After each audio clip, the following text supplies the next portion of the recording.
Көпшілігіміз түнде көлік жүргізіп келе жатқанда полицияның тосқауылдарына тап болдық. Және полиция кішкентай құрылғылармен тұрып, оған үрлеуіңізді сұрайды. Содан кейін сізге таза куәлік береді, немесе сізді қамауға алуы мүмкін.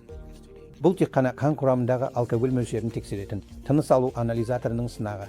Әрине, мұндай жағдайларда қан талдауын жасау мүмкін емес. Сондықтан бұл сіздің қанша мөлшерде улы немесе улы емес алкоголь деңгейін қабылдағаныңызды тексерудің жақсы әдісі. Қаныңыздағы алкоголь мөлшерімен көлік жүргізу сіз үшін қауіпсіз бе? Сондықтан алкогольдің тыныс алу анализаторы негізінен сіздің қан алкоголь деңгейіңізді көрсетеді. Егер сіз құрылғыға үрлесеңіз, ол көрсеткіш береді, және сынақ жүргізуші адам бұл көрсеткішті көлік жүргізуге қауіпсіз, қауіпті немесе өлімге әкелетіндей қауіпті деп түсіндіре алады. Сондықтан тыныс алу анализаторлары өте дәл.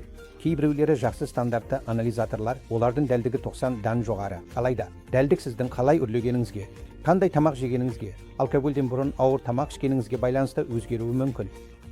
Осының бәрі сезімталдықты өзгерте алады. Дегенмен дұрыс жасалған жағдайда, оның сезімталдығы 90-дан жоғары.